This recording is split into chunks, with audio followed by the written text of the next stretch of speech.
네, 안녕하십니까. 4월 25일, 찐시황 전화장부입니다. 오늘 또 혼자 진행을 합니다. 지난주 저희가 이제 화요일 날 박현상 차장님하고 이야기를 할 때, 잠깐 일주일 전이죠. 일주일 전에 시장이 어느 정도 조금 그때 행보할 때죠. 행보할 때인데, 뭐 치고 가지 못하면 빠지지 않을까라는 생각도 좀 하고, 또 지금 이제 갑자기 한 4일 동안 코스피가 대략 100포인트 정도가 하락을 했습니다. 하락을 했고, 오늘 장을 좀 보면서도 사실 저도 오늘 아침에 생각을 할 때 어제까지 3일 연속 빠졌기 때문에 이제 보통 3원봉이라고 이야기를 하죠. 그래서 3일 연속 빠지면 우리가 이제 사케다 3법에서는 흑산병이라고 해서 약세 신호고, 다른 한편으로는 또 어제 같은 경우가 한편으로 또 일부 몇 개 종목들 하한가까지 가다 보니까 약간 두심이 좀 지나쳤다 싶었는데, 오늘 한 번 더 가장 큰 변동성이 나온 것 같습니다. 오늘 그래도 차근차근 앞으로 시장이 어떻게 진행될지, 그리고 또 우리가 이미 이제 현금화 하신 분은 아마 없을 거라 생각을 하고, 있다 하더라도 또 항상 우리가 언제든지 결과가 터졌을 때 앞으로 또 잘 헤쳐나가는 것도 또 하나의 전략이기 때문에, 탈출 전략이라고 하죠. 사람이 뭐 뭐든 일이든 주식 하다 보면 순간의 판단에 위기는 노출되거든요. 주식을 살 때도 보면 아차 사자마자 내가 실수했다 싶을 때가 있을 수도 있잖아요. 예, 그때 그런 이야기를 하는 시간을 갖도록 하겠습니다. 오늘 다시 한번 이렇게 제목을 적어봤어요. 뭐 오늘장 소회 아닌 소회인데, 꺾임은 소리 없이 하락은 동시다발.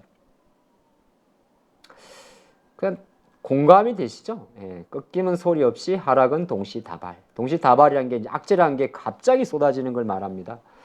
또 한번 제가 밑에 하단에 눌림인가 조정인가 해봤는데, 꺾임이라는 건 이제 한편으로 놓고 보면 시장이 우리가 종목도 그렇고 시세도 그렇고 이렇게 쭉 가다 보면 계속 가주면 좋은데, 계속 가지 못하고 만약에 행보를 한다든지 아니면 조금만 고점을 낮춰버리든지 그래야 감소하게 되면, 기술적 분석에서는 이제 이거를 원형천정형이라고 그럽니다. 원형천정은 대표적인 이제 기술적 분석의 하락 시그널이라고 그러는데, 이때는 별로 소리가 없죠. 근데 여기서 우두두 떨어질 때는 뭐 지금 여러분들 느끼시겠지만은 별의별 게 다 붙습니다. 별의별 게 뭐 안 좋은 것만 다 생각을 하죠.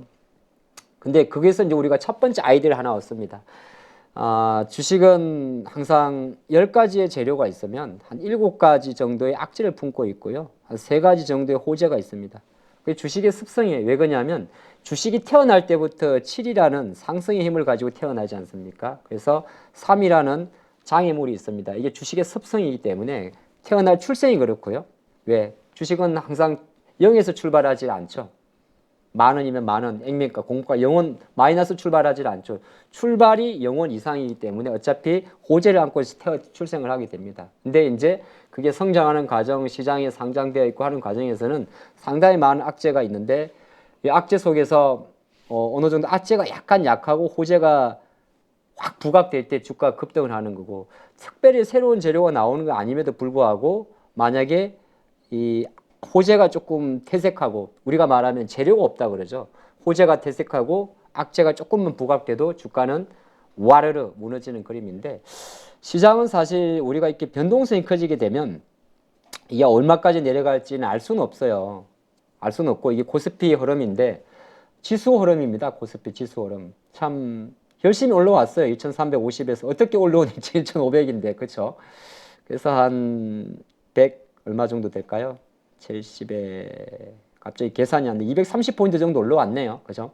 퍼센테이지로 치면 아주 이제 월봉에서 놓고 보면 장기적으로 투자하시는 분은 뭘 이걸 가지고 이렇게 긴장하냐 이렇게 보실 수도 있죠. 이게 만약에 월봉이나 분봉이라면 보는 관점에 따라 다른 거죠. 시장을 이렇게 멀리 크게 보시는 분은 멀리 보면 그냥 이렇게 볼 수 있죠. 쭉 3,000포인트에서 내리다가 2,000원까지 내려왔다가 계속 하방을 다지다가 이 연봉의 세계 연봉보다는 지금 저점을 익혀가는 과정이니까 뭐 이렇게 호들갑 떨 정도는 아닌데, 이렇게 만약에 여러분들 이렇게 보신다면 우리의 전체적인 장을 보는 관점에서는 다른 한편으로는 지금의 어떤 변동성 자체가 앞이 안 보이는 것 같지만은, 이렇게 보면 앞에 아무것도 안 보이죠. 우리가 내려갈 때 되게 되면 막 계속 내려갔겠지만, 근데 한 가지 중요한 건 뭐냐 하면 시장 지수 자체가 이렇게, 이게 5일선이고요. 이게 21선이고 이게 60일선인데, 이렇게 정배열을 보이는 과정은 생각보다 우리가 1년 거래일 한 달 20일, 1년 240 거래일로 계산했을 때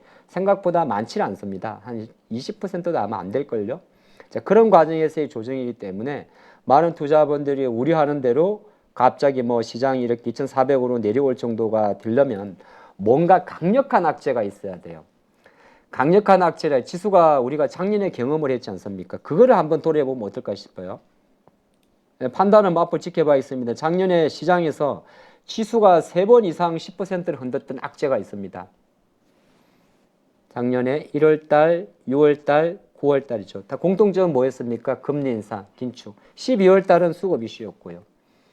아주 이제 예외적인 경우였고. 근데 그렇게 놓고 보면 우리나라 시장은 지금 고점 대비해서 100포인트가 빠지긴 했는데, 그렇죠? 2580에서 100포인트가 빠지긴 했는데 퍼센테이지로 놓고 보면 고점 대비해서 10%니까 만약에 뭐 10% 기준으로 잡으면 258포인트가 빠져야 되니까 뭐 계산하게 되면 258 계산할 필요도 없으면 260 잡고 그럼 320까지 그 정도까지는 안 떨어진다는 거죠. 5%. 그래서 5%의 비중이 있다 보니까 제가 첫 번째 화두로 던졌던 눌림이냐 조정에 대한 이야기는 저는 일단 뭐 제 생각입니다. 일단은 저는 눌림으로 판단을 하고자 합니다. 이건 코스피 쪽이고, 그럼 코스닥 쪽으로 놓고 보면 코스닥은 조금 이제 사실 지수 분석을 코스피보다 변동성이 컸죠. 뭐 전 세계 1위였으니까. 그러면 이렇게 보게 되면 대략적으로 760에서 절대치 기준으로 910이면은 760이면은 얼마입니까? 제 계산이 안 되네. 800 잡고 150포인트에 150 정도 됩니까? 150. 150이네요. 150. 그러면 여기서 30% 정도면은 50을 빼고 그럼 대략 한 860이 되네요. 그럼 860은 됐고 반토막을 하면 75를 빼면은 835 정도가 되겠네요. 그죠? 계산해 보면 그러면 지금은 835선이니까 코스닥은 상승폭의 절반 정도를 훼손한 겁니다. 그러니까 코스닥도 마찬가지죠. 코스피보다 조금 오버슈팅이 많이 났었기 때문에 다른 한편으로는 하락하는 속도도 빠를 것이고, 근데 이걸 가지고 여기가 저점이라 말하기도 아직 어렵습니다. 주식에서 제일 위험한 게 뭐냐면 제가 표현은 이렇게 적어 놓지만은 제일 위험한 게 이게 저점일까에 대한 어떤 막연한 기대감입니다.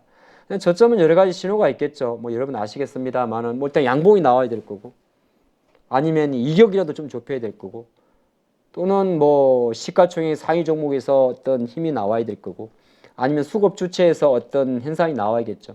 근데 지금 수급 같은 경우는 사실 우리가 설명할 수 있을 정도의 어떤 흐름이 없지 않습니까? 뭐 외국인이 주식을 뭐 8천억 파는 것도 아니고 오늘은 86억을 샀네요. 그런 관점이기 때문에 제가 그냥 간단히 말씀드려서 첫 번째 제가 던졌던 화두, 꺾이면 소리 없이 하락은 동시다발, 눌림인가 조정인가 뭐 같은 말장난 같습니다만은 눌림과 조정은 같은 말이죠. 잘못 적었네요. 쉽게 말해서 눌림인가 본격 하락인가 이거냐? 요거에 대한 정정합니다. 눌림인가 본격 하락인가에 대해서는 일단은 저는 그래도 한번 조금 더 봅시다. 이렇게 좀 보는 관점이고, 뭐 그걸 만약 기준점을 잡으려 그러면은 보통 이제 10% 2% 정도니까 다시 한번 말씀드렸지만 코스닥은 여기서 10% 정도를 계산하게 되면 90포인트 정도가 나오니까 한 820선 정도가 되겠네요. 그렇죠? 그리고 코스닥은 뭐 코스피는 사실 코스피 10% 가면 말이 안 돼요. 코스피는 10% 쉽게 못 내줍니다. 그럼 왜 그러냐면 삼성전자가 있어서. 그래서 코스피 쪽은 아직까지는 뭐 10%를 논할 정도의 변동성은 아니지 않나, 이렇게 보면서 첫 번째 꼭지를 한번 정리해 보겠습니다. 그래서 이걸 이제 보충해 줄 수 있는 여러 가지 자료들을 조금 준비를 해 봤는데, 자, 코스피를 그러면은 어느 정도 이제 이게 눌림이란 건 뭐냐면 여기서 이제 적극적인 매수라고 그런 자리는 아니에요. 일단 하락이 어느 정도에서 멈춰주고 그 하락을 멈춰줄 수 있는 우리가 말하는 구원투수라는 단어는 어떻게 보게 되면 두 가지 의미가 있습니다. 야구에서 한국도 프로야구를 지금 4월부터 하고 있죠. 승리를 지키는 것도 구원투수라 이야기를 할 수가 있고, 우리가 이제 9회 말에 던지는 투수를 말하는 거죠. 삼진을 잡을 수 있는 능력이 있어야 되죠. 자, 그것도 있을 수 있고, 또 하나는 지금 같은 경우 이제 구원이라는 의미 자체가 구하는 거니까 시장을 좀 잡아줄 수 있는 친구가 누군가, 제가 코스피 시가총액 순으로 한번 쭉 올려봤어요. 그러면 한 가지 고무의 생각을 해보면 이거 코스피 100포인트를 떨어진 친구는 누굴까요? 첫 번째는 이제 원인이 생기면 다시 역으로 추측해서 들어가 봐야죠. 도대체 코스피 100포인트를 떨어뜨리는 데 큰 공헌을 한 친구가 누굴까? 삼성전자도 뭐 66,000원에서 조금 떨어졌으니까 66,000원에서 2,400원이면은 5% 정도, 5%의 22% 비중이라면 지수 기준으로 1%를 떨어졌으니까 2,580에서 한 30포인트 정도 공헌했네요. 오케이. 30포인트 정도, 100포인트니까. 이렇게 계산하면 해보는 겁니다. 30포인트 정도. 오케이. 그리고 나머지 친구들을 보게 되면 이제 역시나 눈에 보이는 게 배터리가 있을 것 같아요. 그렇죠. LG엔솔이 있을 거고. 하이닉스는 뭐 시가총액이 3.6%니까 하이닉스가 10%가 떨어져도 시장 전체 미치는 영향은 0.3.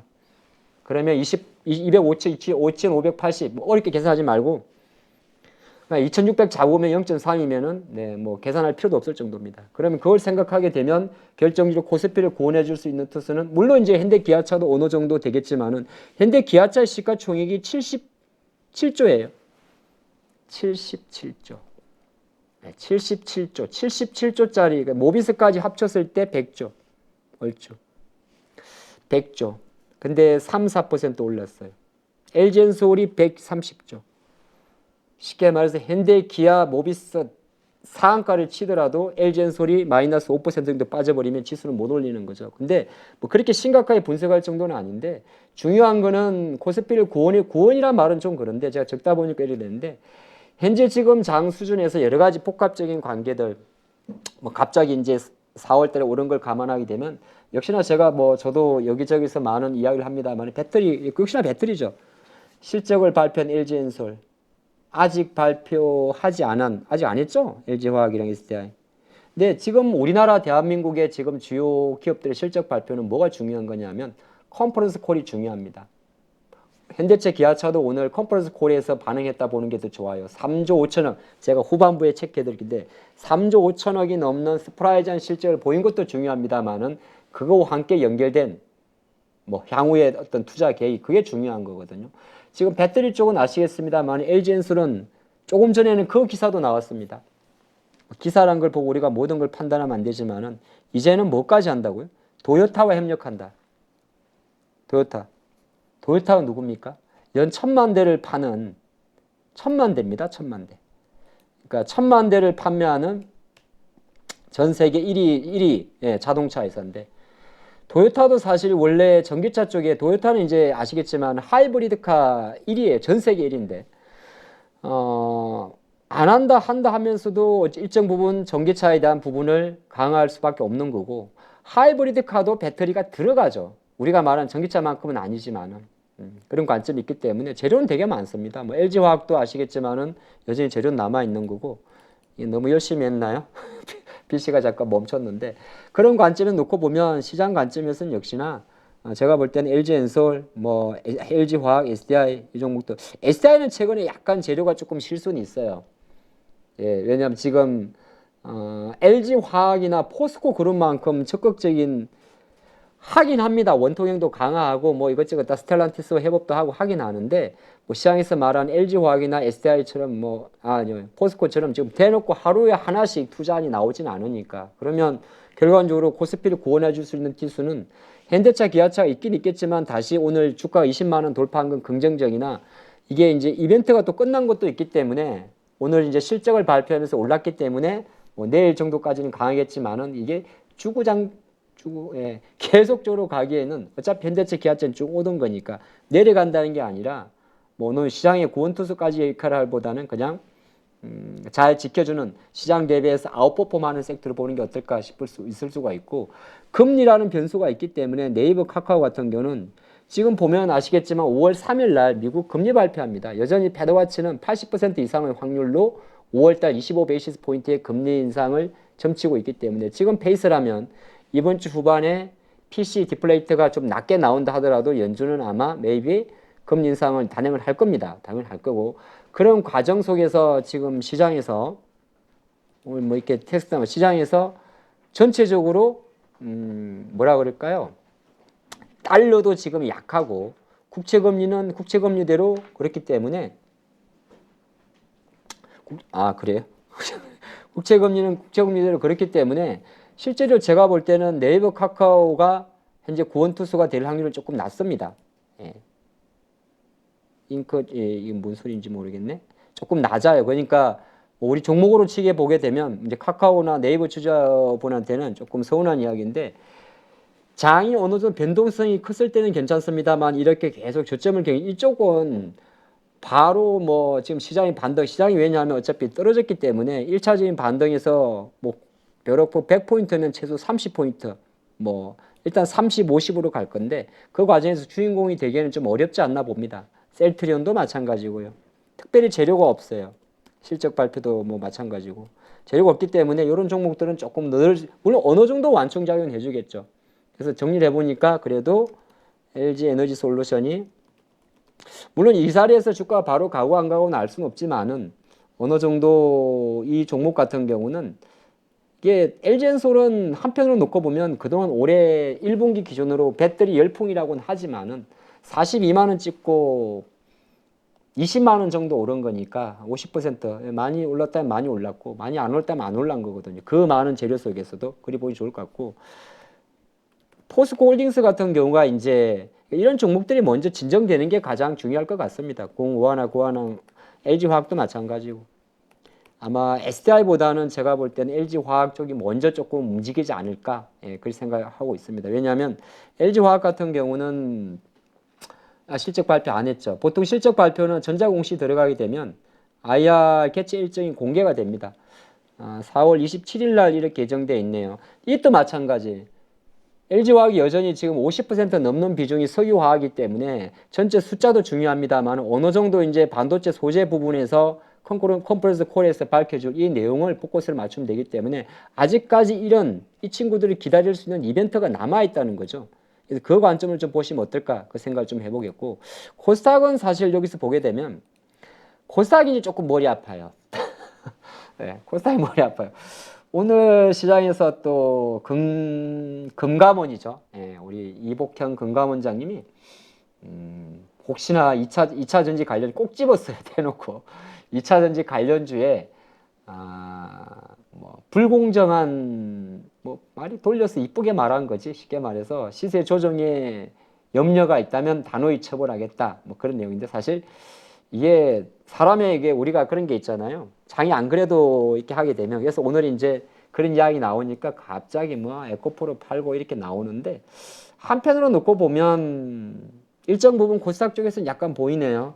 그래도 셀턴 헬스케어라는 친구가 플러스고 이쪽에는 코스피처럼보다는 조금 나아요. 이걸 왜 보는 거냐면 시장의 변동성이 클 때 이런 방식 한번 여러분도 생각을 해보십시오. 뭐 주가 지수의 여러 가지 로고 차트나 기술적 분석으로 저점과 고점을 한번 생각해보면 좋은데 저는 내가 선물 옵션을 하는 사람이 아니기 때문에 지수 방향성을 논하지 않습니다. 왜냐하면 지수가 찍고 올라갈 때도 빨리 올라가냐 늦게 올라가는 차이거든요. 지금은 뭘 보는 거냐면 빨리 올라갈 수 있을까? 이게 가장 중요한 이야기인데 우리 투자자분들은 주식을 볼 때 그런 게 있어요. 이게 빨리 올라갈 때는 내가 뭘 사야 되는지를 압니다. 이거 빨리 올라가면 빨리 내려갈 때 제일 먼저 하락했던 종목이 먼저 올라갑니다. 근데 느리게 올라가면 시장에 이런 게 있죠. V자 반등이 있고 U자 반등이 있는데 V자 반등 지금 1차적으로는 보통 V자 반등이 나옵니다. 시장은 그렇게 종목도 마찬가지예요. V자가 나오고 다시 밀렸다가 U자를 만들거든요. 그러면 V자를 만들 때는 누구냐면 일단은 코스피든 코스닥이든 이 하락을 만든 단기적으로 지금 코스피가 마이너스 4%, 코스닥이 마이너스 8% 정도의 변동성을 보였는데 지수 기준으로 이거를 만든 친구들이 먼저 움직입니다. 그런 관점에서 보게 되면 조금 전에 본 데와 마찬가지로 코스닥 쪽으로 넘어가게 되면 본의 아니게 좋든 싫든 배터리밖에 없는 거죠. 이게 왜 그러냐면 지금 보게 되면 셀트리온 헬스케어라든지 이런 친구들은 자반은 줄 거예요. HLB도 마찬가지고 지금 딱 보게 이 친구들은 빨갛죠. 왜냐하면 시장에는 들어와 있는 자금 자체가 쉽게 빠지질 않습니다. 빠지지 않기 때문에 어느 정도 대체제를 찾게 되어 있죠. 대체제를 찾는 과정에서 이런 종목들이 상대적으로 강하지만은 우리가 이제 주식을 갖고 있는 입장에서 뭐 데이 트레이딩 하는 게 아니기 때문에 그런 관점에서 봤을 때는 지금 시장에서 가장 핫한 이 기업들이 주가 잡아줘야 되는데 코스피 쪽은 포스코 홀딩스라는 친구가 있는데 코스닥 쪽은 가만히 놓고 보면 자 게임주는 어차피 아니겠죠. 어렵겠죠. 원래 아니었으니까. 자, JYP 엔터는 지금 0.76% 비중입니다. 한 자리가 안 돼요. 밑에 친구들은 오세 임플란트는 어차피 공개 매수로 거래 정지되어 있고, 폴어비스는 어차피 주도주가 아니었고요. SM이나 JYP 합쳐도 예, 요 정도밖에 안 됩니다. 0.137. 이 한 종목의 반도 안 되죠. 그런 관점에 놓고 봤을 때는 코스닥 같은 경우는 권해줄 수 있는 친구는 밑에 뭐 알테오지는 케어지는 볼 필요도 없는 거죠. 뭐 포스코 DX도 마찬가지고. 이런 관점에서 봤을 때는 코스닥을 권해줄 수 있는 친구는 아이런 이야기도 제가 바라볼 때는 현재 시점에서는 이 친구입니다. 에코프로. 네. 물론 여러 가지 이야기가 나올 수가 있긴 있어요. 근데 이걸 왜냐면 이 친구가 만약에 이 친구라는 말이고 이 기업의 주가가 여기서 계속 만약에 무너진다 한다면 LNF는 지금 실제적으로 또 내일도 변동성이 생길 수가 있어요. 최근에 발표했던 EB의 납입이 4월 26일입니다. 예정돼 있는데 물론 그 납입이라고 그하고는 상관은 없지만은 결정적으로 최근에 약간 같이 한번 보도록 할까요? 제가 요 내용을 적고 보시게 되면 이제 이런 공부를 하는 거에 빠졌을 때는 혼자만의 이렇게 공부를 하는 게 여러분이 되게 좀 좋다고 봅니다. 에코프로 BM은 어차피 에코프로가 있기 때문에 저는 움직인다고 보고 있거든요. 근데 에코프로 BM은 그렇게 우리가 생각할 때 30만 원 계산했을 때에 25만 원 빠졌으니까 15% 빠진 거예요. 15%. 30만 원 정도. 왜냐하면 지수가 여기서 훅 빠졌으니까. 15% 정도면은 이쪽에 붙어 있는 세력들은 아직 붙어 있는 거예요. 저는 그렇게 해석을 합니다. 단기 세력든 뭐 우리가 보통 세력이라는 단어를 좋아하잖아요. 붙어 있는 거고. 에코프로는 이미 이 사태가 터지기 전에 먼저 빠졌어요. 이때 약간 우리가 표현하게 되면 요 과정에서 지난 이제 단기적으로 50%가 올랐었죠. 4월 초순에 50만 원에서 82만 원 찍을 때 요 과정의 수급이기 때문에 이 네고시에이션을 딱 뺐을 때 계산해 보게 되면 대략 70만 원이거든요. 70만 원에서 10%가 빠지면 63만 원이 나오는 거고 그럼 지금 주가가 60만 원 전후니까 이 친구도 에코프로 어떻게 보게 되면 에코프로 비행과의 같은 변동성이 보기 따라 다른 겁니다. 제가 바라볼 때는 보기에 따라 어떤 분들은 82만 원 기준으로 볼 수도 있습니다만 어떻게 보게 되면 에코프로의 이 50만 원대에서 순간적으로 50%가 오른 이게 오버슈팅이었기 때문에 그 중간값을 보게 되면 결과적으로 얘는 70만 원 정도를 계산을 한다면 10% 자리가 63만 원이고 15%를 계산했을 경우에 10만 5천을 빼야 되니까 59만 5천 원이 나온단 말이에요. 그러면 에코프로나 에코프로 비행 같은 경우는 고점 대비해서 15% 정도에 빠진 겁니다. 많이 빠진 건 아니에요. 15% 많이 빠진 게 아니냐고. 보통 시세가 완전 이거는 이제 앞으로 회생 가능성보다는 생각보다 오래 걸릴 것 같습니다라고 보통 판단할 때는 한 30% 정도를 저는 기준을 삼습니다. 모든 종목을 그렇게 잡는 건 아니고 쉽게 말해서 우리가 말하는 1개월이든 3개월이든 최소 50%, 100%의 시세가 난 종목에 대한 고점 변동성을 계산하는 건데 그 관점에서 놓고 보면 아직까지 친구들은 미련이 있는 거고 다만 LNF 같은 경우는 지금 배터리 3개 보고 있습니다.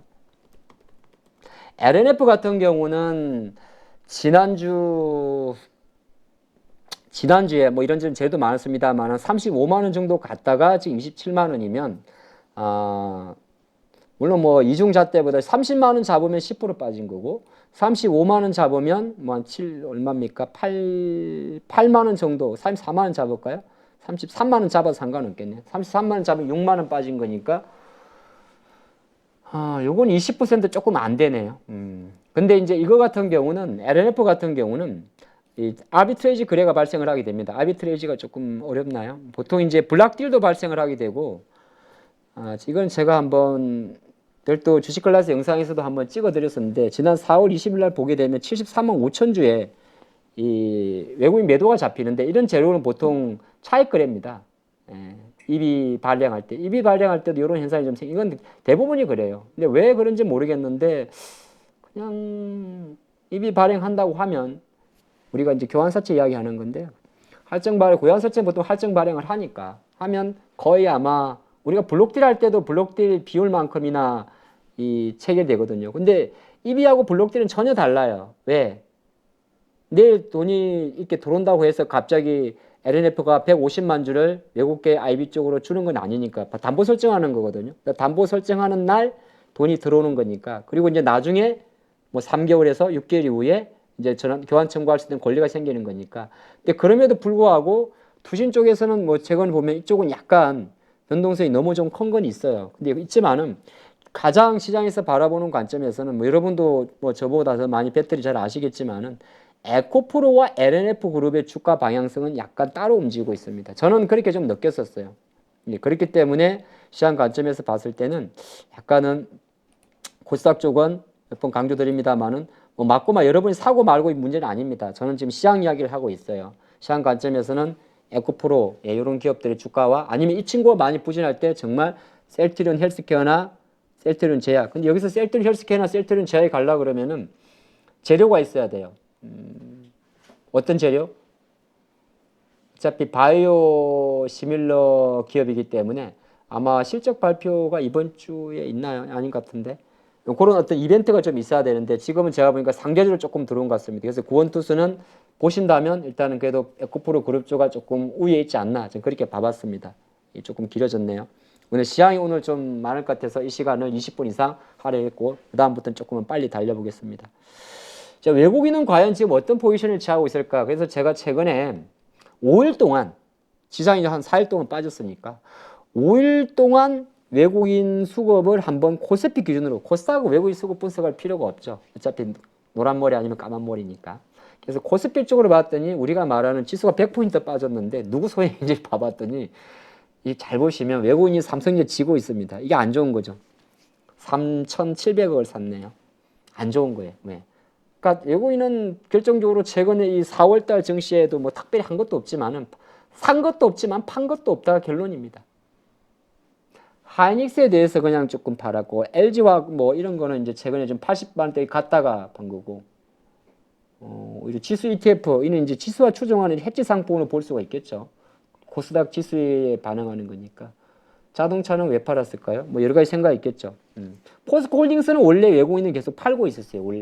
원래 팔고 있던 거 개인들이 가장 많이 산 종목이었기 때문에 상대적으로 볼 수가 있고 나머지를 보게 되면 외국인들의 매도에서 시장의 어떤 변동성을 논할 정도는 제가 볼 때는 별로 없는 것 같습니다. 개별 특징주 놓고 봤을 때는 뭐 삼성전기에 대한 공매도가 4월달에 좀 커졌다. 근데 지금 우리가 이 시간에 개별 종목에 대한 어떤 공매도 이야기를 할 건 아니기 때문에 결정적으로 외국인들은 셀 코리아는 현재 아니라는 겁니다. 특별히 사이도 않았지만 금액으로 보게 되면 마찬가지인 거고 이렇게만 정도 분석해 볼 수가 있고 그래도 이 중에서 조금 우리 관점에서 역시나 최근에 외국인의 사랑을 받으면서 주가가 좀 견조한 종목들은 우리가 뭐 시장 이야기만 너무 뜬구름 잡는 소리만 하면 안 되니까 로템은 좀 최근에 좀 너무 좀 폭등을 한 것 같은데 요거 빼고 보면 어쨌든 모비스가 이제 26일입니다. 내일 실적 발표할 건데 오늘 워낙 현대차가 잘 나와가지고 현대차 잘 나왔다고 모비스가 꼭 잘 나오는 건 아닌데 현대차가 잘 나오면 어지간해서는 현대차 그룹사들이 그냥 잘 나오는데 물론 이제 모비스는 모듈을 공급을 하고 AS 부분이 있는데 AS 부분이기 때문에 조금 다를 수는 있긴 있겠지만은 내일 한번 실적 이벤트가 있고 향후 이제 모비스도 뭐 BMS 쪽을 좀 강화하니까 제가 볼 땐 이쪽은 조금 더 힘이 남아 있을 것 같고 그리고 나면 이제 뭐 이런 한국 방산이나 이런 것들은 거의 최근에 많이 올랐고 OCI는 이제 인적 분할 들어가죠. 오늘 실적을 발표했는데 잘 나왔더라고요. 주가도 아마 계속 우상이었는데 개인 투자가 성향 같습니다. 저는 이벤트가 생기면 보통 안 하는데 만약에 지금 저한테 OCI 홀딩스와 OCI 인적 분할을 내가 갖고 있는 입장에서 인적 분할 봐서 한 달 거래 정지되고 받을래요 그러면은 저는 안 받겠습니다. 그 개인차가 있어요. 거래 보시고 글로비스는 물류 쪽이라서 약간 좀 머리 생각이 있고 오리온 같은 경우는 최근에 실적으로 올라왔으니까 이래 놓고 보게 되면 외국인들은 실제적으로 최근 5일 동안에 오히려 현대차를 안 샀군요. 희한한 친구들이네. 자동차 완성차는 팔았구나. 모비스가 조금 500억이니까 큰 건 아니에요. 다른 상대적으로 조금 들어왔고 삼성엔지니어링 같은 삼성엔지니어링, 현대제철 이런 종목에서 보게 되면 최근에 그래도 직간접적으로 기계 업종에 이런 게 좀 강세인데 이런 쪽으로 매수가 들어왔다. 그래서 요거는 뭐냐면 외국인은 특별히 매매 안 하고 있다. 셀코리아는 아니다. 저는 이렇게 한번 체크를 해봤습니다. 무조건 무시할 건 아니지만 정말 외국인들이 한국을 떠나가지고 장이 이렇게 100포인트 빠진 거에 대한 분석이 될 것 같고 두 번째는 개인은요. 자, 코스닥의 주인공이죠. 아, 오늘 이 뭐 사실 조금 조심스러운 발언인데,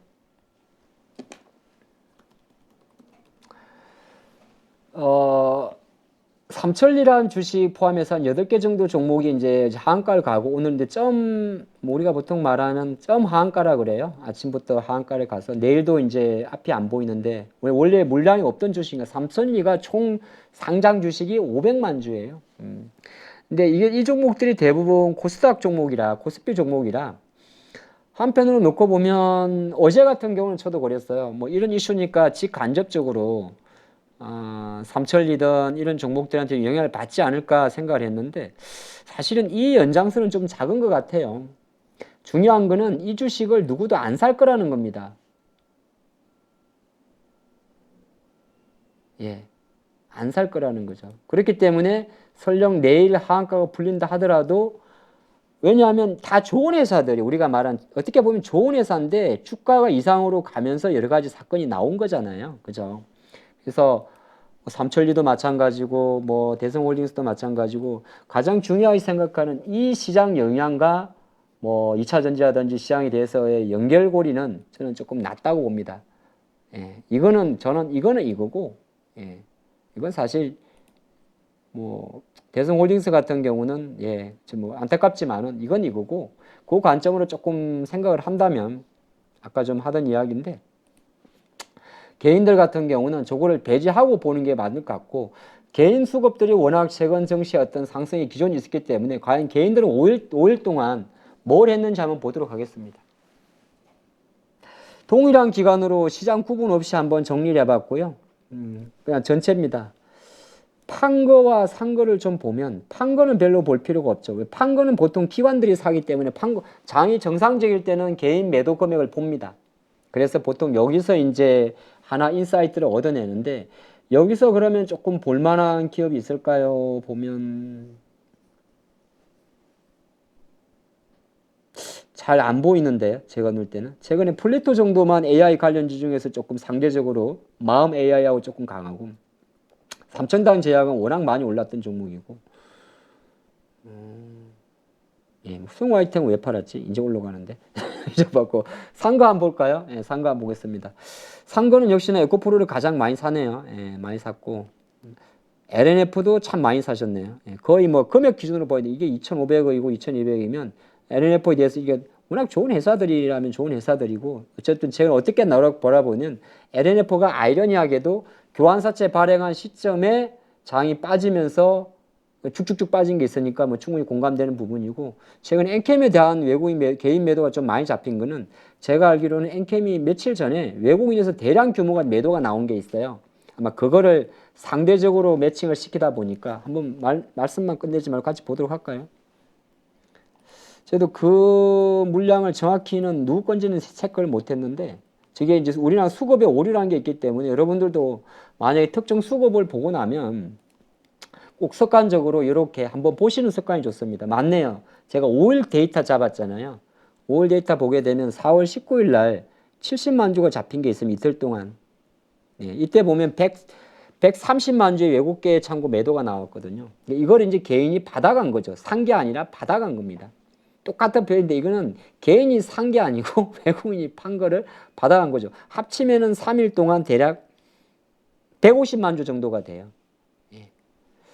네, 요때는 이제 엔캠 같은 경우가 재료가 좀 많이 나올 날입니다. 미국에 공장 짓는다, 뭐 테네리 쪽 짓는다, 그런 재료들이었고, 그 전에 나왔던 요거 재료는 215만 주니까 브라만 창트에서 블록되라는 이슈가 되게 되고요. 그렇기 때문에 아마 제 생각으로는 요 데이터 분석에서는 엔캠은 빼야 될 것 같습니다. 빼야 된단 말이 뭐냐면, 그러니까 어떤 일시일회성으로 생긴 거니까 빼야 되고, 그러고 나면 이제 역시나 개인 투자분들은 배터리를 계속 사요. 에코프로 BM을 사고, 레이커 머티리얼 저는 최근에 상당히 다른 종목보다 많이 올랐던 종목이고, 의외로 파라다이스 같은 경우 조금 들어오는데, 이거는 이제 우리가 말하는 뭐 리오픈이라는 단어도 있고 좀 많이 빠진, 최근 이쪽 별로 안 갔죠. 안 간 종목이고, 나머지는 잘 모르겠네요. 바이오 조금 있고요. 예. 위메이드는 뭐, 예. 하림 지주는, 이거 하림 지주는 바로 그거죠. 이번 아까 삼천리나 대성홀딩스 사건 나오면서 CJ랑 함께 그냥 빠졌던 종목이죠. 근데 이걸 그렇게 위험하게 살 필요가 있을까요? 아마 추가 매수했나요? 하림 지주가 안전해서 하림 지주는 되게 좋습니다. 좋다는 표현보다는 하림이 지금 보면 패노션의 최대 주주기도 하잖아요. 우리가 그냥 닭고기만 하는 회사가 아니고 그러다 보니까 충분히 뭐 약간 이렇게 해석할 수는 있겠네요.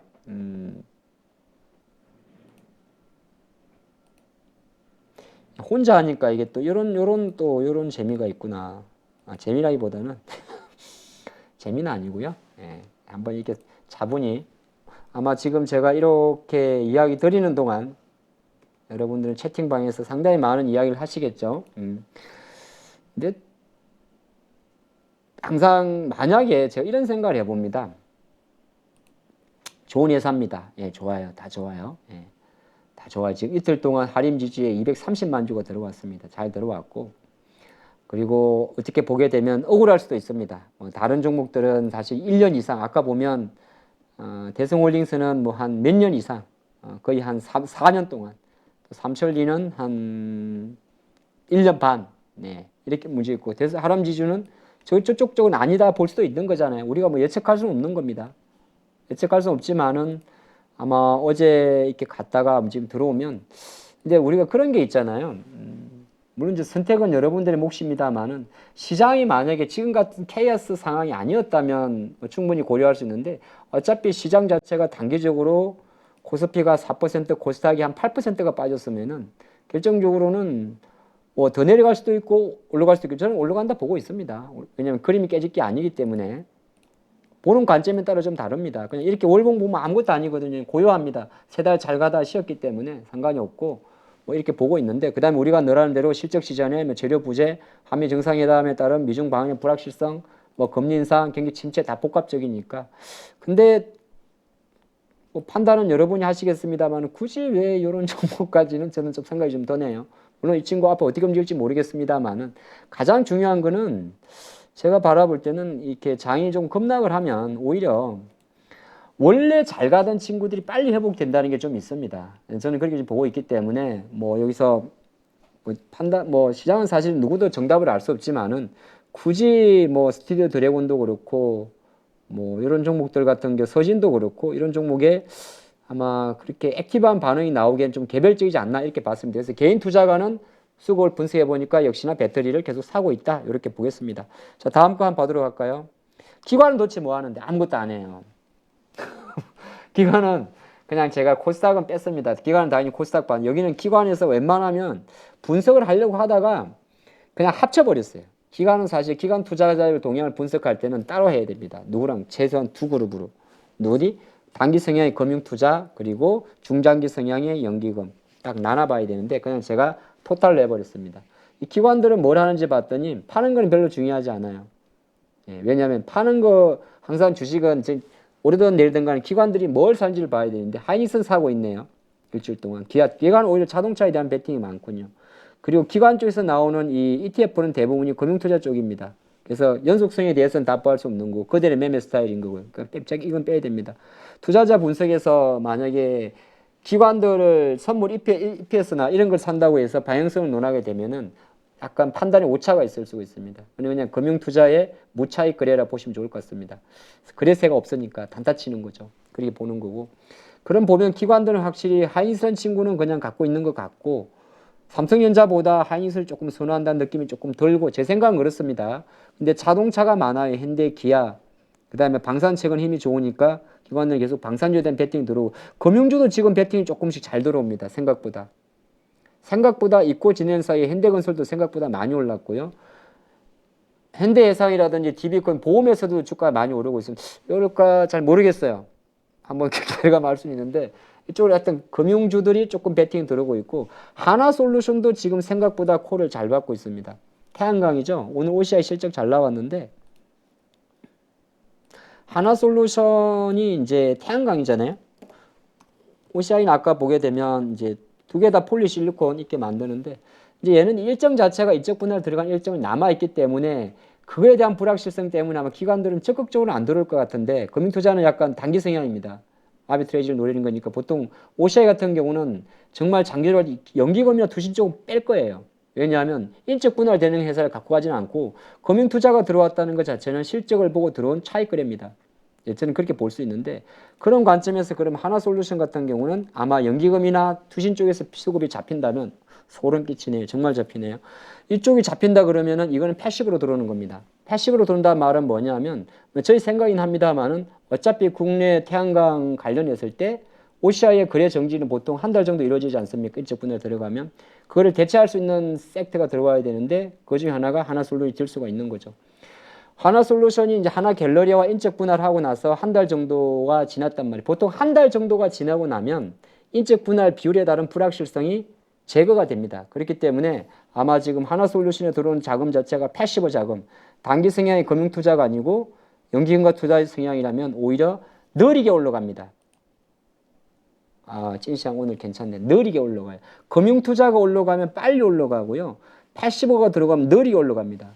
그러면 나의 베팅은 그렇게 해야 돼. 내가 사고 있는 기관 종목이 있어요. 금융투자가 들어간다 그러면 좀 공격적으로.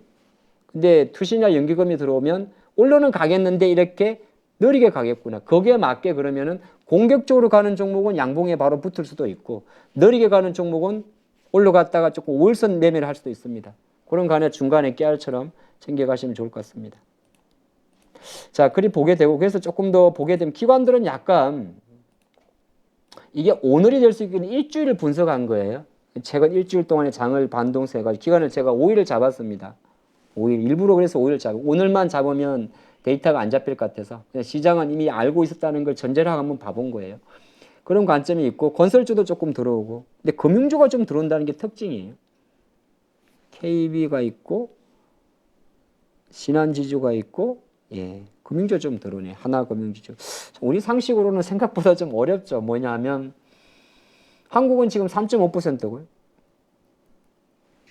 안 올린다 그러고 미국 5.25를 가더라도 우리나라는 지금 안 올리려고 그러고 있고 그 다음에 역시나 부동산 쪽은 조금 그렇고 PF 대충 지방 PF 대출 이야기도 많고 근데 금융회사들이 이제 올라온다는 건 어떻게 보게 되면 여러 가지가 생길 수가 있어요. 보통 금융주들이 3월 동시만기가 끝나고 나면 올라갑니다. 그건 왜 그러냐면 금융주가 연말에 강하고 연초에 약하죠. 배당 차익거래 때문입니다.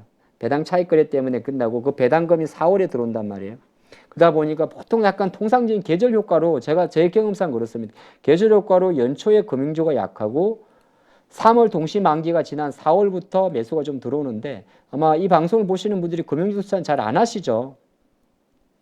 뭐 하고 안 하고는 제가 판단할 건 아닙니다만 근데 중요한 거는 105, 560 이런 친구들이 조금씩 이렇게 KB금융입니다. 이렇게 기관의 콜을 받게 되면 오히려 다른 친구들이 못 가요. 이게 하나 아이디어입니다. 만약에 기관들이 계속적으로 이런 것만 사버리면 0, 0, 5, 5, 5, 0 몇 개는 외웁니다. 이는 신한지주인데 주가는 많이 안 오는데 이런 거를 사버리면 아까처럼 반대의 경우가 생기고 있는 거죠. 왜? 그들이 팔아버리는 섹터들은 못 가겠죠. 왜냐하면 다 살 수가 없으니까. 뭐 예를 들어서 지금 그 과정에서 보게 되면 최근에 LG전자가 왜 안 가는가 싶었더니 기관 애들이 팔고 있었네. 뭐 이렇게 너무 갖다 붙이는 것 같은데 여기서 한 가지 딱 보이는 거는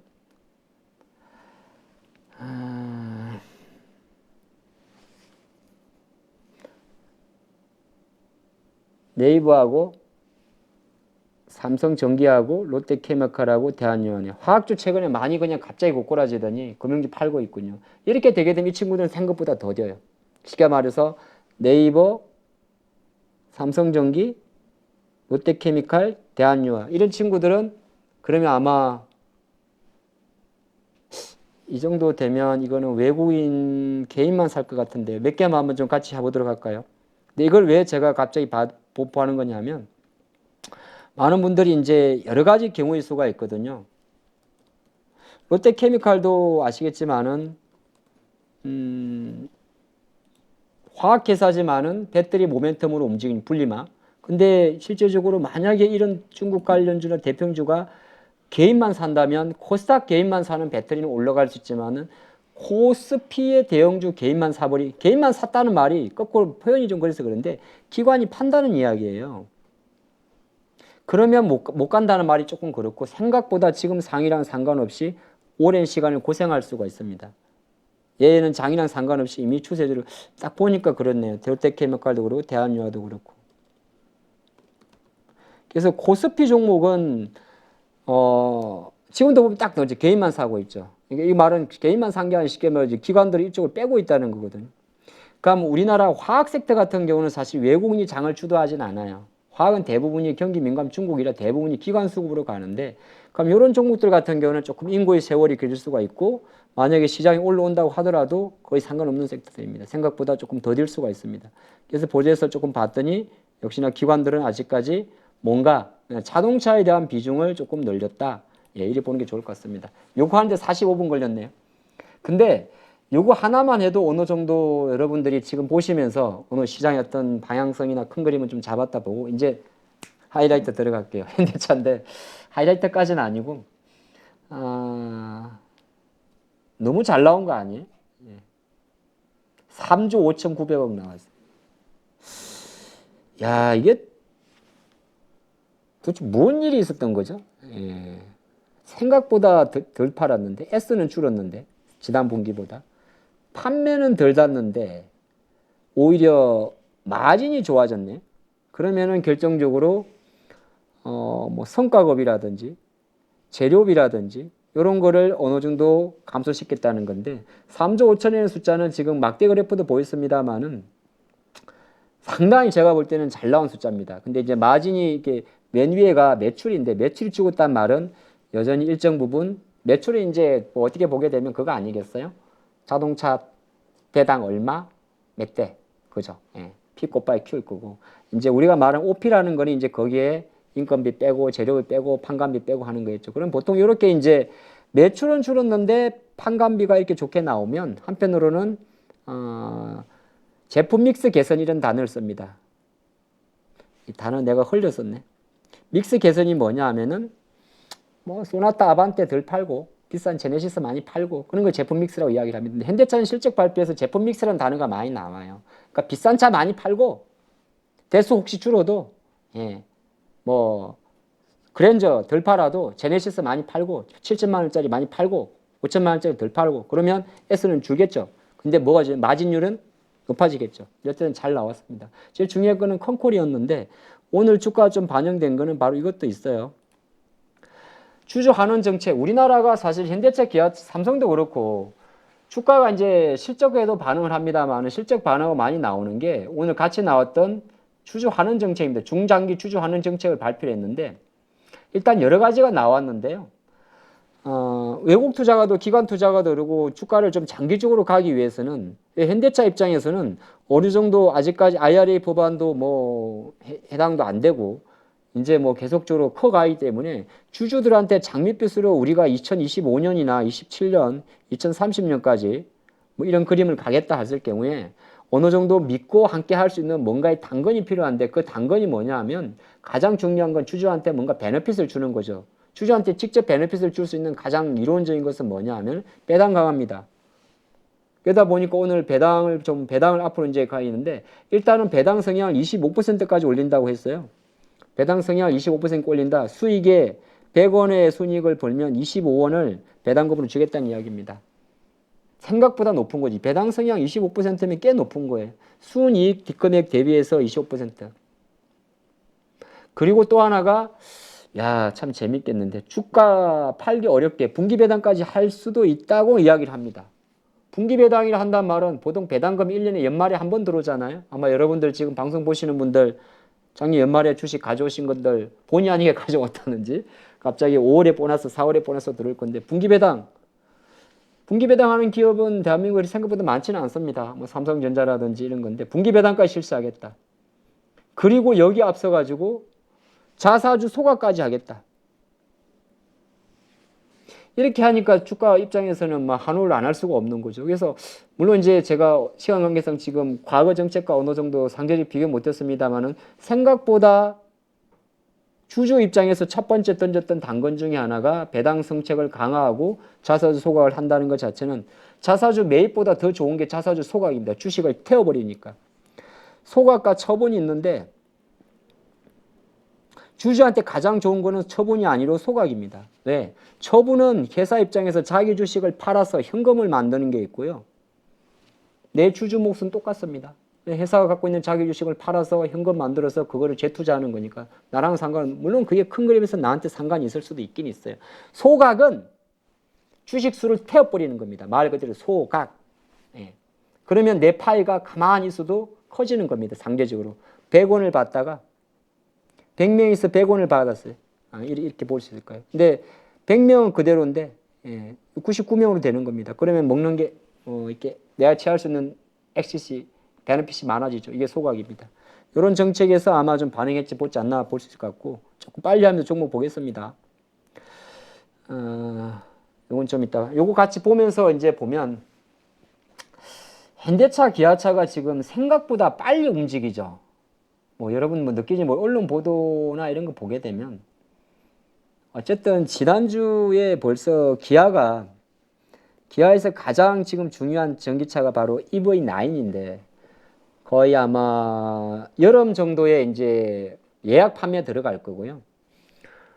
지금 EV9 같은 경우도 조지아 쪽 생산을 확정을 했지 않습니까?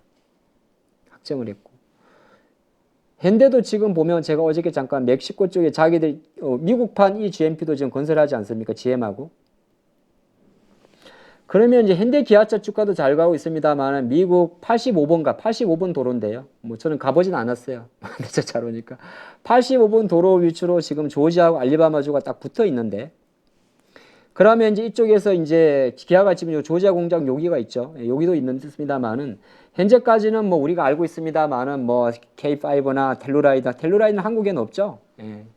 이제 이런 거 거의 현대차로 치면 팰리세이드급이죠. 예.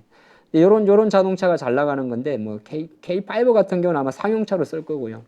이런 공장에서 확대하기 때문에 주식 투자 관점에서 이미 오늘도 많이 움직였습니다만은 대부분의 이제 이 기아 현대차 밸류체인에 있는 종목들이 앞으로 주목을 받는 거. 오늘도 많이 올랐어요. 예, 많이 올랐는데 내일 일단은 이 기업 두 개가, 현대차는 오늘 20만 원에 마감을 했단 말이에요. 물론 이제 종가 슈팅이 좀 많이 나왔기 때문에 기관들이 이렇게 훅 들어온다 하더라도 내일도 이만큼 들어올지는 알 수는 없어요. 하지만 실적을 발표했고 시장보다 강하기 때문에 급하게 팔 것 같지는 않습니다. 여기서 내가 얼마까지 갈지 그건 알 수는 없죠. 근데 이제 현대의 어떤 이벤트에서 000270, 내일 또 기아 이벤트 012330 모비스까지 이어지는 그림이라면 본의 아니게 지금 시장이 이제 빨리 올라오면 상관이 없는데 어느 정도 시장이 조금 이렇게, 어차피 지금 삼성전자 빨리 올라올 거 아니라면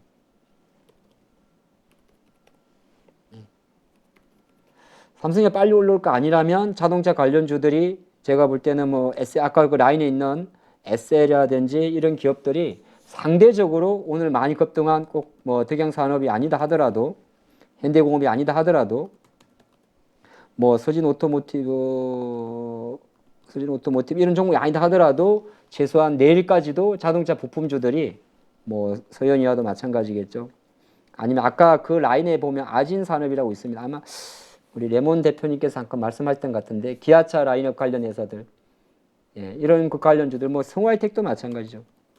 그래서 아마 자동차 라인업에 있는 관련주들이 오늘 막판에 확 올랐습니다만은 어느 정도 뭐 내일 아마 이 영상을 보시고 뭐 급하게 매수하면 또 변동성이 큰 그 친구들이 좀 잘 움직여요. 현대공업 같은 경우가 변동성이 상당히 큽니다. 변동성이 크기 때문에 뭐 제가 내일 아침에 무조건 이 축을 또 봐야 된다 말은 못 하겠습니다만은 중요한 거는 지금 시장에서 지수가 어느 정도 급하게 올라오게 되면 아마 이 친구들보다는 빠졌던 종목이 먼저 붙겠죠. 급하게 올라오면. 같이 보시죠. 급하게 올라오면 자동차의 어떤 오버슈팅, 이게 확 몰린 힘 자체가 분산이 돼버립니다. 이쪽 05191 이쪽으로 쫙 분산이 되기 때문에 뭐 LG화학 배터리, 근데 LG화학이나 배터리 쪽에서 확 들어오지 않으면 충분히 아까 봤던 뭐 화신도 마찬가지고 오늘 종가에 확 당겼기 때문에 시간의 흐름이나 내일 초반에 차익 매물 나온다 하더라도 한 번 더 장중의 변동성을 가져올 수는 있겠죠. 일단 그렇게 보시는 게 좋을 것 같고, 뭐 여기 사전에서 우리가 모비스도 그렇고 얼마까지 간다고 우리는 알 수는 없습니다. 중요한 거는 자동차 관련주가 조금씩 저점을 높여간다. 그 관점으로 포인트를 잡아봤습니다. 시간이 벌써 이렇게 갔어요. 일단은 제가 다른 것도 조금 준비한 게 있는데 뭐 이런 거 그냥 방산이나 기계나 배터리는 사족이 될 것 같아서 오늘 여기까지 하고 뭐 왜냐하면 가장 지금 시장에서 강력한 종목이 자동차이기 때문에 이리 보시고 나머지 이제 뭐 제가 한 가지 오늘 찐시장에서 말씀드리고 싶은 내용은 그냥 이렇게 한번 보시면 어떤 생각을 해봤습니다. 우리가 공포는 느끼고 있어요. 그렇죠. 지수가 이렇게 일주일 동안에 뭐 한 코스피 100포인트, 지수가 4%, 코스닥이 대략 한 9% 정도. 근데 가만히 놓고 보면 어차피 한 번은 치러야 될 홍역이었다 볼 수도 있습니다. 우리가 너무 공감을 하고 있었으니까. 그리고 아이러니하게도 우리만 이런 게 아니라 사실은 지나놓고 보면 중국 증시까지도 꽤 변동성이 커요. 참 희한하죠. 분명히 지난주만 해도 3,300에서 환호했던 중국 증시까지도 어느새 4, 5일 만에 떨어졌다는 건 여러 가지 복잡한 관계가 있을 수 있습니다. 그러니까 우리가 배터리라는 이야기를 하긴 합니다만 꼭 그렇지 않을 수도 있어요. 시장은 여러 가지 우리가 보이지 않는 아니면은 뭐 한국항공우주나 이런 방산주의 상승에서 우리가 보이지 않는 여러 가지 네고시에이션과 협력이 있을 수 있겠습니다만은 사실 중국도 지금 놓고 보면 오늘 아까 제가 올 때 들었는데 중국 공항에서 이제 우리 한국 사람이 많이 중국에 간다고 생각하면 이제 PCR 검사에서 자가 진단으로 바꾼다고 해요. 바꾼다고 하고 중국도 지난주에 이제 GDP가 잘 나오면서 어느 정도 반등에 따른 올랐다가 최근에 테크주 좀 빠지면서 빠졌었는데 이런 것까지 감안하면 역시나 여러 가지 고민이 좀 들게 합니다. 우리가 말하는 뭐 중국 소비주를 말하지 않는다 하더라도 그래서 알게 모르게 복합적으로 서로 얽혀있는 이 변동성 장세인데 이걸 아예 다시 나락으로 우리가 지난해 1월달, 6월달, 9월달 느꼈을 정도의 변동성으로 가기에는 그거는 동시다발적으로 터져야 되기 때문에 그 정도는 조금 아닌 것 같고 어떻게 보게 되면 약간 우리만의 강세를 보였던 우리가 4월 초중순에 이리 강세를 보일 때 실제적으로 미국이나 이런 데는 조용했잖아요. 물론 똑같으란 부분 없습니다만 우리가 조금 가속에 따른 약간 숨고르기 이렇게 보시면서 뭐 앞으로 계속 안 좋은 이야기 많이 나올 겁니다. 뭐 비트 이야기도 나올 거고 장이 이제 흔들렸으니까 비트 이야기도 나올 것이고 하기 때문에 이렇게 나오긴 나올 건데 지금 마당에 어떤 뭐 극단적인 전략을 세우기보다는 또 요거 자체도 시장이 또 어느 정도 눌림과 조정과 반등해서 우리가 지금 가만히 놓고 보면 불과 한 달 전에 똑같은 상황을 느꼈던 거잖아요. 혹시 그 생각 안 해보셨습니까? 불과 3월 15일 날 한 달 전에 우리는 SBB라는 사태를 겪으면서 다시 왔던 사람이에요. 그리고 불과 항상 그냥 보사 그럴 때 불과 2달 전에 나락으로 500포인트를 생각했던 사람들이에요. 예를 들어서 코스피도 마찬가지. 그래서 그렇게 놓고 보면 아무것도 아닌 것 같게 아니로 시장이라는 게 아주 장기적 관점, 분리할 때는 조금 큰 그림으로 본다 그래도 지수 관점에서 내 계좌에 대한 익스포즈는 커질 수가 있습니다만 또 이런 시점에서 한 번 더 우리가 잘한 거와 못한 것을 좀 정리하고 또 시장이 앞으로 늘어지거나 반등할 때 어떻게 바뀌는지 결과적으로는 주식 투자는 오래 한 게 중요한 게 아니고 얼마나 이런 위기가 생겼을 때 본인이 어떻게 대처하고 공부하고 지켜가고 나중에 기억했다가 기억하지만 아까 처음에 말한 것처럼 시장의 하락과 급락은 소리 없이 오기 때문에 누구든지 당할 노출이 됩니다. 똑같은 일을 또 우리는 앞으로 몇 달 있다가 또 반복할 거고요. 하지만 인사이트 하나만큼은 항상 조금씩 쌓아갔으면 좋겠습니다. 오늘 혼자 했던 진시장 하다 보니까 50분이 훌쩍 지났는데 너무 기운 잃지 마시고 또 이 또 하나의 시장의 방향과 힘이라 생각하시면서 또 내일 투자도 성공적으로 잘 방어하시고 이겨내시기 바랍니다. 감사합니다. 안녕하세요. 주식계 스트리트 파이터 대입자입니다. 1년 가까이 교육을 해오면서 수많은 회원들이 수익을 냈는데 심지어 저보다 수익을 많이 낸 사람도 계십니다. 이번에 8.15 가족분들과 평생 꺼내볼 수 있는 강의를 준비했습니다. 바로 평생 소장 패키지입니다. 패키지로 대입장의 기법을 평생 소장하면 내 것으로 익히고 화요일 저녁마다 라이브러리에 꼭 들어와 그 주의 시황과 매매 전략을 설명드리니 응용하면 큰 도움이 될 거라 생각합니다. 이 안에 들어있는 32개의 강의는 여러분들이 언제든지 볼 수 있도록 말 그대로 평생 볼 수 있는 거죠. 대입장과 함께하는 중단기 실정기법 끝장반에서는 기법 기초부터 내용이 들어있고 더 큰 기대 수익을 가져올 수 있는 응용편까지 새롭게 추가했습니다.